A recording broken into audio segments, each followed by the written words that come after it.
What's up, guys? Just wanted to hop on, discuss what the plan for the 2024 season is for me. I've talked before about what my plan is as far as what games I'm going to compete in, but this is going to be more a general discussion of the goals that I have and then how I'm going to accomplish those goals, because setting goals without having a plan means nothing. So we're going to generalize my plan today. My coach, John Oden, he's going to give me some feedback on my plan.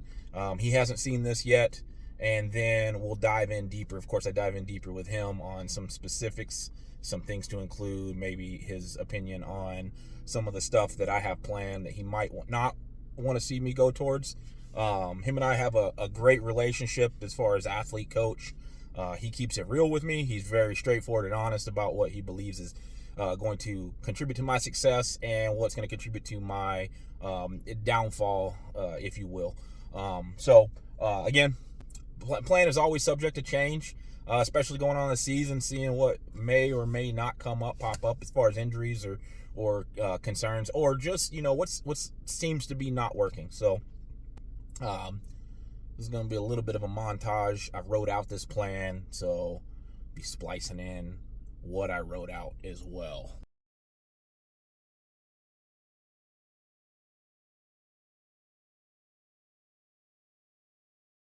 So first thing I did is wrote down my goals for the season. Now, at the end of the day, we all know that we're gonna get what we get, based on the work that we put in, based on whatever the multitude of factors that go into achieving goals. Right?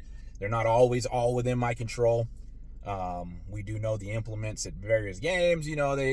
Some Braemar stones are heavy, some are light. I may not get my hands on a great stone this year. Might have a slippery field. I don't know. But I feel like I have to put those numbers down. I feel like it's very important that we have a very specific, measurable goal. And I looked at basically all of what I wanted for every throw of the year. And I feel like it's within, it's attainable for me to get 5% on all of my throws. So, or approximately 5%. And so what that looks like for me, is, increasing my Braemar from 40 feet to 42 feet. And these are all PRs. And a separate discussion one day we'll have about, what a day-to-day games is going to look like. Every game, we all know, especially the later you get on in your career, it's hard to string together multiple PRs in one games. So I'm talking about just throughout the season setting these PRs across the 5, 6, 7 games that I'm going to do this year. So Braemar 40 feet to 42 feet, open stone from about 48 feet to over 50. Heavyweight for distance, which I struggled on a lot last year. I really only hit over 40 feet a handful of times in practice.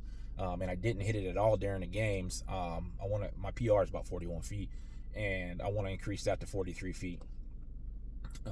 Heavy hammer, had a great season last year. My hammers have always, for the last several years, have been going up. Last year set a PR of 104 feet. I'd like to push that up to 110. Lofty goal. 110 is a fairly world-class number. Lightweight or light hammer, push it up from, at a 126 PR last year. I'd like to get into the 130 so I can get out there and throw with those big boys. 133 feet is the goal that I wrote down for myself. My weight over bar, again, last year struggled in that. Didn't practice. It's no surprise that I struggled because I hardly ever practiced that event. So I'd like to push that from 16 feet to 17 feet. And then sheath, it's hit or miss. When I hit that thing, it goes, but I need to be more consistent. So again, it's going to be an event I'm going to have to practice a little bit more this year. So I'd like to push that from 30 feet to 32 foot. And then, of course, cabers. I want to turn every one of those sons of guns. I like to turn the big ones, man. The challenge cabers at whatever event I'm going to. I mean, I've got it in me. When I get a good run on a caber, I can pick any caber. And I feel like I can run with any caber.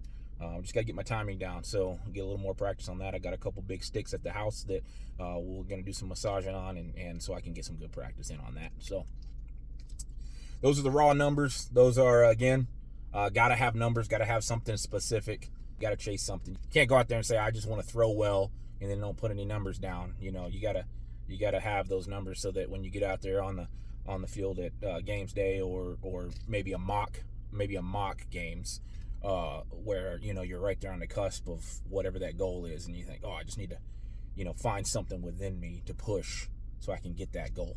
So that's it for the numbers.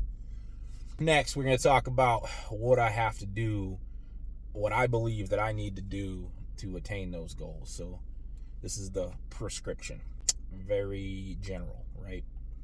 Got to practice 8 hours every week. And what does that look like for me? That's going to look like 2 hours a day, 4 times a week. My schedule should allow for me to do that. There will be some days where I can train a little bit longer, and then days where I might have to consolidate and then wrap it up a little bit faster. But 8 hours per week. And when I talk about the amount of time that I spend training the throws, I'm really talking about all my drills, my specific mobility work that I do on the field, my warm-ups, even so much as reviewing the videos that I take while I'm training. It's not, I can't get out there and throw it, especially like when we're talking about with the heavier weights. With the 56, I can't just blast out throw after throw after throw for 2 hours consecutive.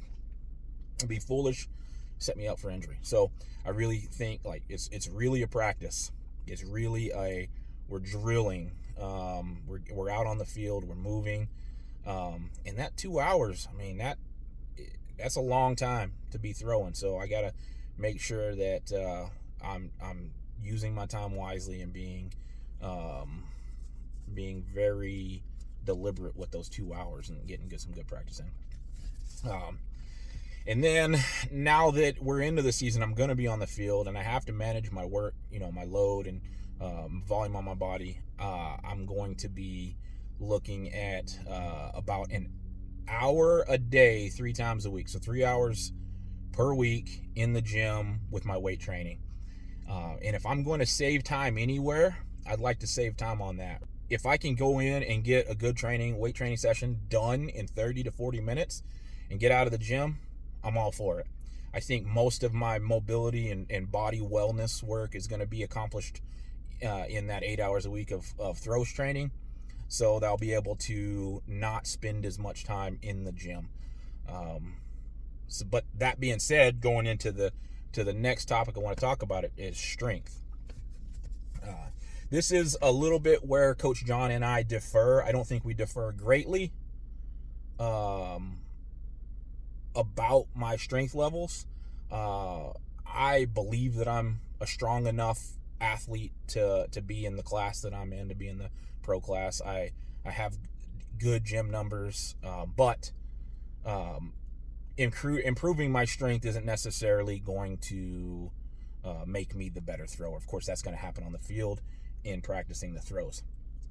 That being said, I don't think that losing strength is going to help me at all. So my efforts in the gym will be to, at the very least, maintain the level of strength that I'm at.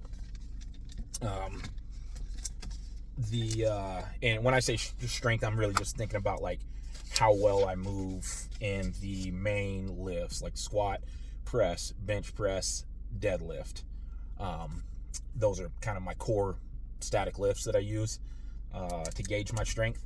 So I'm going to continue on with training the lifts. I call it heavy fast. I'm going to go as heavy as I can, to where that, but also keeping in mind that the bar speed needs to be at a certain level. And it's really subjective because I don't have any sort of tools that measure the bar speed, but I, kind of over a lot of years of training, I think I know what fast feels like.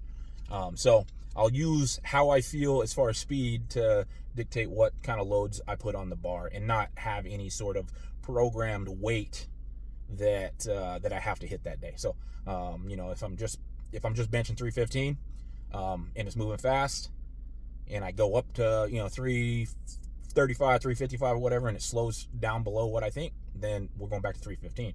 The weight on the bar doesn't necessarily matter.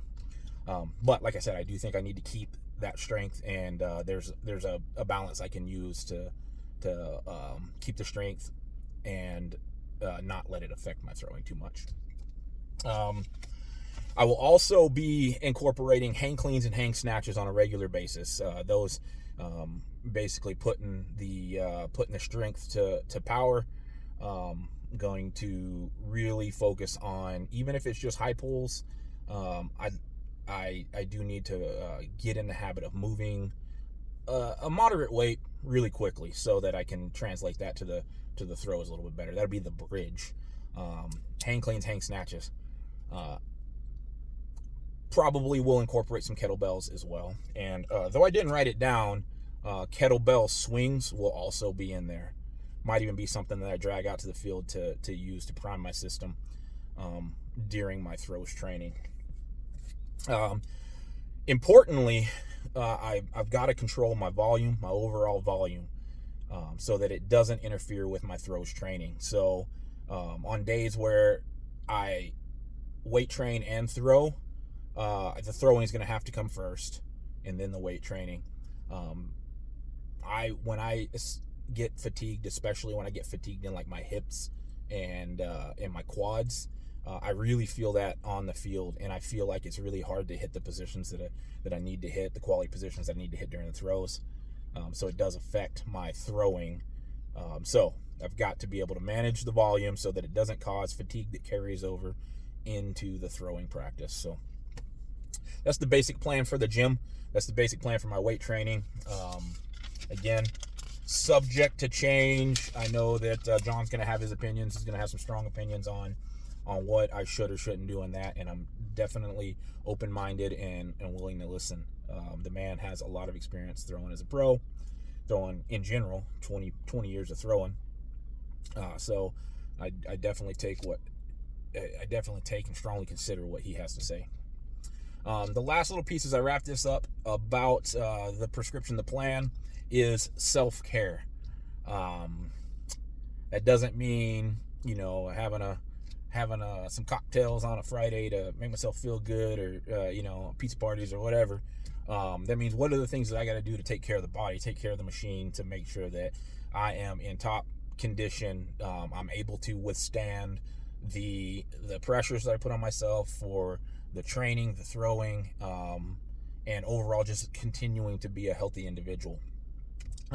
First and foremost, obviously, I got to sleep. 8 hours a day. That's, not negotiable. Gotta sleep. Everybody needs to rest.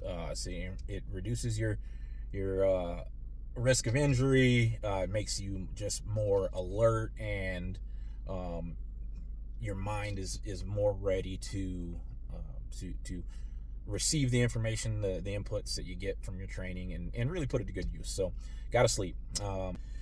Professional help as far as the self-care, I'm gonna have to stay on top of visiting my chiropractor, massage therapist, and physical therapist on a very regular basis.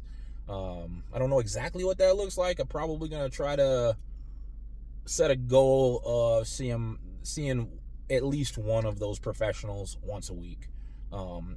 Ideally, I can get up to my physical therapist in JFAR once a month. She's in Anchorage, about a 3-hour drive away from me, so it's not something I can do frequently, but I'd like to get up. She has some great, she's a doctor of physical therapy, but she is very good with the dry needling, which has helped me a lot with a few issues in the past, particularly with my knee and my quad. So I'll be seeing her. My chiropractor has a master's in physical therapy, so he's actually very helpful in a lot of things, more than just like, we'll just crack the back and be good to go. No, he actually helps me with some movement stuff and does some stretches, and he's educated, and he does a great job. It's Dr. Ben Pontius at Arctic Chiropractic in Soldotna, Alaska, for those of you that are local that are watching. And then breath work and meditation on a daily basis. Now, I am not much of a hippie, but I do like some hippie stuff on occasion. So just even 10 minutes of just breathing very purposefully is something that I have found it helps a lot. It helps a lot if I do it right before my training. It helps a lot before games, before meets, before doing something. Even it helps in the middle of the day at a lunch break at work. So doing that, you can call it meditation, you can call it breath work, you can call it whatever you want. It really is just purposeful breathing exercises, and there's a number of those that you can go online. Wim Hof has a great one that I use. I go back to that one pretty regularly because it's just I always feel better after I do it. I don't know how to explain it. I call it getting high on room air. Check it out. It's the Wim Hof breathing techniques. You'll find a video. It's just him guiding and coaching along as you go. So that's it, guys. That's the plan for the season. Love to hear any input you have on it. Of course, I'm looking forward to John's input. I know this video was kind of long. This is wrapping up or trying to discuss an entire season. In a plan for it does take a little bit of time. That's all for now. I'm about to head out here, throw some of this hammer for the first time this year, and see how that goes. In the meantime, though, y'all take care of each other.